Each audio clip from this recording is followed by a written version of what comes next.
periodic assessment test অৰ্থাৎ PAT first round 2026 to 27 question paper আজি তোমালোকৰ লগত আলোচনা কৰিম।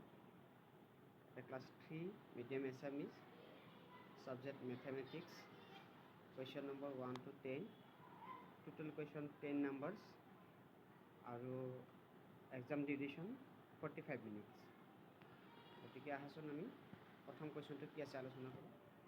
কোনটো সংখ্যাৰ 4 অংকটো স্থানীয় মান 40? অপশন এ দিয়া আছে 204 240 402 আৰু 420 অৰ্থাৎ 40ৰ আমি স্থানীয় মান ল'ব লাগিব। 4 অংকটো 40ৰ যিটো আছে 4 অংকটো সংখ্যাত 4 অংকটো স্থানীয় মান কিমান হ'ব? এতিয়া একক দশক, এতিয়া অপশন বিটো হ'ব। অপশন বিটো এখানে হ'ব একক দশক। দশক মানে 4 পূৰণ 10 কিমান হ'ব? 4 10 40। এতিয়া কোনটো সংখ্যাৰ 4 অংকটো স্থানীয় মান 40 হ'ব? 240। অপশন বিটো হ'ব কাৰেক্ট এনসাৰ। এতিয়া তোমালোকে নিশ্চয় কৰিছা এইটো। 2 নম্বৰটোত আছে 403 304 430 440 সংখ্যাকেইটা ঊৰ্ধ্বক্ৰমত সজালে কোনটো হ'ব? ঊৰ্ধ্বক্ৰম মানে সৰুৰ পৰা ডাঙৰলৈ। গতিকে নিশ্চয় তোমালোকে গম পাইছা সৰুৰ পৰা ডাঙৰলৈ হ'লে কোনটো হ'ব? এতিয়া প্ৰথমতে হ'ব সৰুৰ পৰা ডাঙৰলৈ। সৰুৰ পৰা 304 340 403 আৰু 430 কোনটো আছে এইটো? Option D. 2 নম্বৰৰ অপশন ডিটো তোমালোকৰ কাৰেক্ট এনসাৰ। নিশ্চয় তোমালোকে কৰিছা এইটো। 3 নম্বৰটো চোৱা 5ৰ পৰা প্ৰতিবাৰে 15কৈ পিছুৱাই পোৱা সংখ্যা দুটা কি কি? 500 আছে, 5ৰ পৰা 15 তুমি প্ৰথমতে 15 মাইনাছ কৰিলে কিমান হ'ব? 15 মাইনাছ কৰিলে 485 আৰু 485 আৰু 485 পৰা আৰু 15 মাইনাছ কৰিলে কিমান হ'ব? 470। গতিকে অপশ্যন কোনটোত আছে এইটো চোৱা 485 আৰু 470 অপশ্যন বি। অপশ্যন বিটো কাৰেক্ট এনসাৰ। আৰু 3 নম্বৰটো হ'ল অপশ্যন বি। 4 নম্বৰটো চোৱা কোনটো ত্ৰিমাত্ৰিক আকৃতিৰ দুখন তল আছে? এইটো হ'ব শংকু। 4 নম্বৰটো অপশ্যন হ'ব শংকু, অপশ্যন চি। 5 নম্বৰত দিয়া আছে যদি এখন কাগজৰ ওপৰত এটা লুডু গুটি ৰাখি গুটিটোৰ চাৰিওফালৰ কাগজেৰে ৰেখা অংকন কৰা হয় তেন্তে কাগজখনত কি আকৃতি দেখা যাব?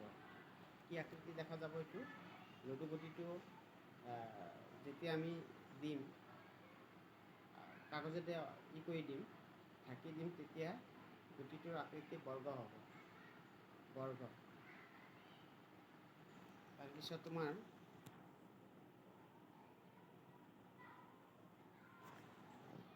তাৰপিছত আছে এখন খেলনাৰ দোকানত এটা আয়তীয় ঘনক আকৃতি উপহাৰ বাকচ আৰু এটা ঘনক আকৃতি উপহাৰ বাকচ আছে। দোকানীজনে সকলো পিঠিত ষ্টিকাৰ লগাব বিচাৰে। মুঠতে কিমানটা ষ্টিকাৰ লগাব লাগিব? গতিকে কি কৈছে? ঘনক আৰু আয়তীয় ঘনক। গতিকে ঘনকৰ কি হ'ব? তল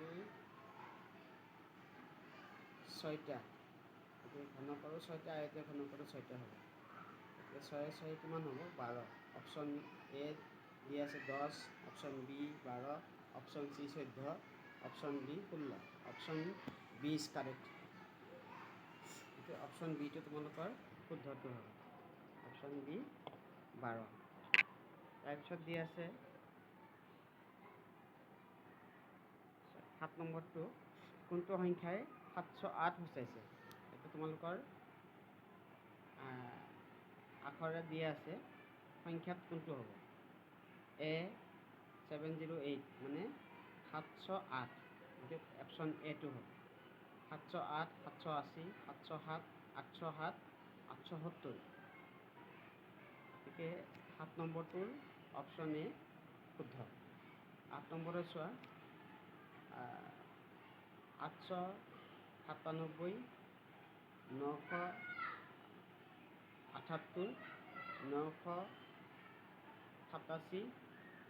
879 সংখ্যাকেইটা অৰ্ধক্ৰমত সজালে কোনটো হ'ব?